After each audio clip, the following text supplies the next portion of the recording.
This edition of Mac Voices is brought to you by Transporter, the solution to your cloud storage needs. Transporter provides you with a private cloud that you control, but that can be shared with anyone and accessed on any of your iDevices. Whether you want to share photos in a secure fashion, share confidential documents without concern, or implement an automatic offsite backup, Transporter is your answer. Get 10% off your Transporter by visiting filetransporter.com/MV and use the coupon code MacVoices. The Transporter is available from all your favorite retailers, but you can only get the 10% off if you buy from the website. Thanks to Transporter for sponsoring this edition of Mac Voices. Mac Voices is at Macworld, iWorld 2013 in San Francisco. I'm Chuck Joyner. We're on the show floor in the DriveSavers booth talking to Chris about DriveSavers. Chris, it's great to see you again. Yeah, great to see you as well. Having a good show so far? Excellent show. Good people, good energy, good vibe, and a lot of good questions about how to protect your data. Well, that's what I hope to ask you now. We've talked to DriveSavers before about the normal spinning hard drives, and we're all kind of familiar with what happens to them and what you all can do. But now suddenly we're into an era of SSDs and flash drives and those kind of things. How much danger are we in, and what can you do to help us when things go wrong? Well, great question. Not so suddenly, actually, NAND flash has come around, but very suddenly when prices dropped, adoption increased, and that's what we're seeing in the last year especially. If you look at market statistics, the adoption rate and the production volume is over 100% higher than it was last year with SSD, and hard drives showed almost no growth or negative growth last year. So what's happening is adoption in the consumer space, of course, of flash products, whether they be Android devices or iOS devices, across the globe, proliferating very quickly, lots of NAND flash. Consumer devices, cameras, USB sticks, all of that, and of course, solid-state drives, which is what we're talking about most these days because the recoverability of these devices is different than it is with hard disk. And that's where a lot of the questions, lie. When you say recoverability, are you talking about percentage chance of recoverability? I'm sure you're talking about the technical aspects of it. Yeah, well, as I come from the engineering side, we're always looking at how to increase the probability of recovery from any storage device. And with hard drives, we've got 50 years of tools in the toolbox. With SSDs, you got less than 5. So the reality is there's a lot of engineering involved with developing new tools to make these things recoverable. It's not that solid-state drive is inherently unrecoverable. It's just that there are a lot of protection schemes within solid-state drives and a lot of complexity that make it difficult to recover data, but not impossible. So what issues should I be aware of as I'm starting to trust more and more of my data to solid-state drives? Sure. Well, the issues are the same kind of data protection things you want to be aware of multiple backups, multiple locations, at least 3 copies of the data. But one of the things that we at least witness in the laboratory is that the failure of solid-state media is often much more sudden or abrupt or very binary in its failure. It's either really fast, rocking and you love it, or it's dead and it's bricked and it's not functional. Now that's not the way hard drives typically fail. Hard drives can have progressive failures or indicators that they're beginning to fail, clicking noises, for example, which don't happen on SSD. An SSD could be perfect one moment and have some sort of catastrophic logic failure and be totally dead the next moment. Yeah, when you said bricked, I think my hands started to shake a little because that's the last thing, because you're right, this one, you don't have the opportunity a lot of times to get it off the way you did before. Yeah, exactly. And one of the, I guess if you want to outline an issue with solid-state technology is that some of the marketing behind it, I think initially led people to believe that there is no failure with these devices. And to their credit, failure rates are very low, especially compared to hard drive. But we're open 24 hours a day for a reason. Anything fails at any time, and it fails at the worst time. So you have to be backed up all the time, just like you are with disk. Exactly the same regimen as you do with disk, because when it dies, it's going to die faster than it did with disk. And ideally, if you're backed up, you're going to be up and running faster as well. Just a question of whether or not you've prepared for the inevitable. That's one thing I've always admired about DriveSavers. Whenever I talk to anybody here, the first words out of the mouth are back up. So, you are the source of last resort. I mean, you're the one I come to when all else fails, and I really have to do my very best to get the data back. this is probably unfair, but give me an idea of what the chances are of recovery of a solid-state drive failure. Sure. So one thing I'd like to point out about solid-state drives is that you made an allusion to there's things you can do yourself, right, in some cases. With hard disk failure, there's a lot of software available that can help recover data while a disk is dying. Now that disk may be physically dying in your lap, but you have some chance at it. With solid state drives, all those same tools aren't available because there's not a lot of third-party support for some of these really complex technologies yet.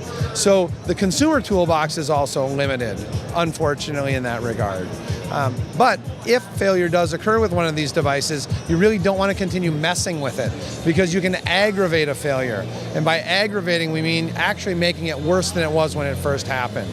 So the highest probability for recovery is actually turning the device off as quickly as possible after the failure. Now, as far as actual percentages, we don't state that publicly because it's proprietary internally. But some solid-state drives actually offer higher recovery rates than some spindle hard disk drives do, which is a surprise to many people. Now, that simply means that we've been able to tool up for some particular drive models that we focused on and really enhanced our capabilities, whereas with a hard drive, a catastrophic head crash really grinds all your media to dust. With an SSD failure, the odds are the data is still in the cells on the NAND flash.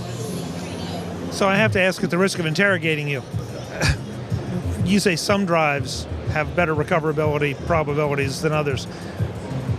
Can you give us names? Can you give us brands? Can you give us an idea so that we can improve our chances by maybe focusing on those drives? Sure. Well, that's a great question. The answer to that, unfortunately, is that we don't make any particular endorsements, and we're in non-disclosure partnership with most of the storage vendors.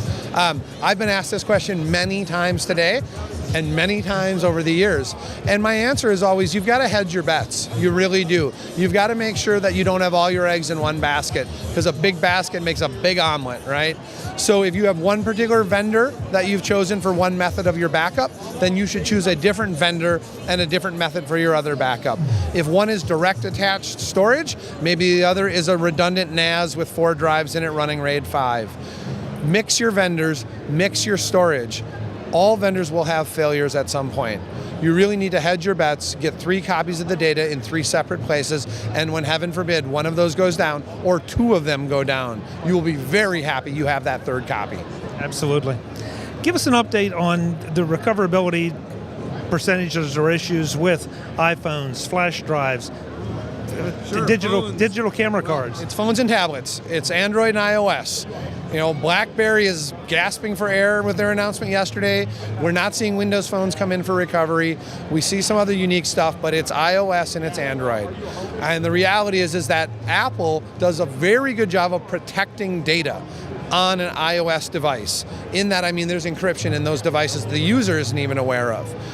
Android devices, using similar technology of NAND flash, manufacturer of chips, etc., has a more open environment and a more open file system that actually offers more opportunity to attack it for data recovery.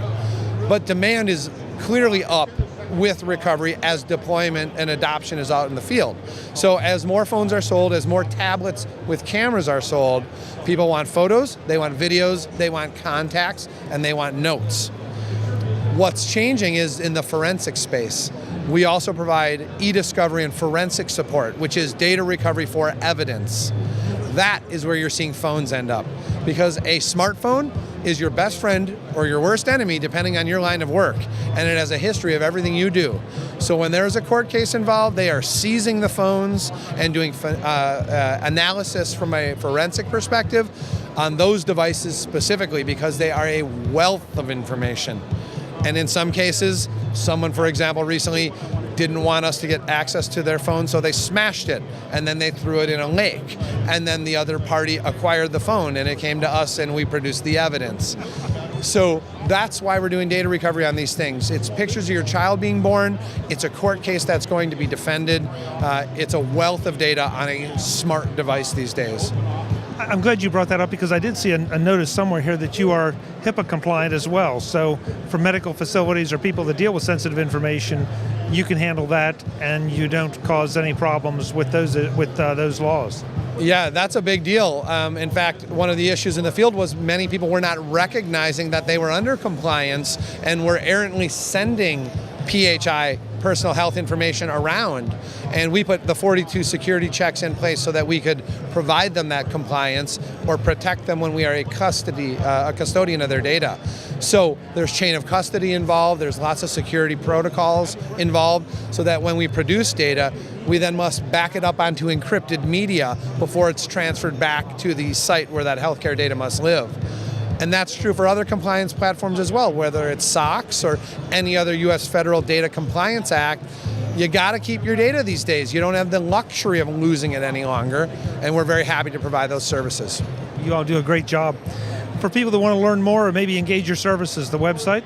Yeah, DriveSavers.com on the web.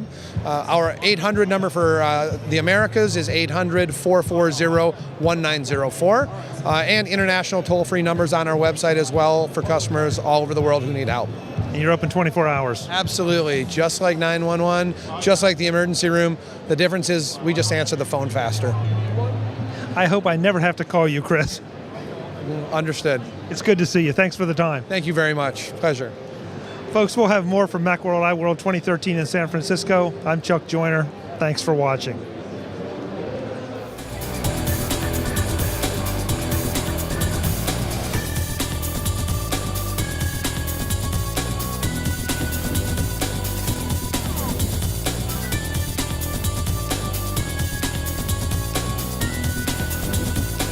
MacVoicesTV is part of the MacVoices Group at MacVoicesGroup.com. Advertising handled by Backbeat Media at BackbeatMedia.com.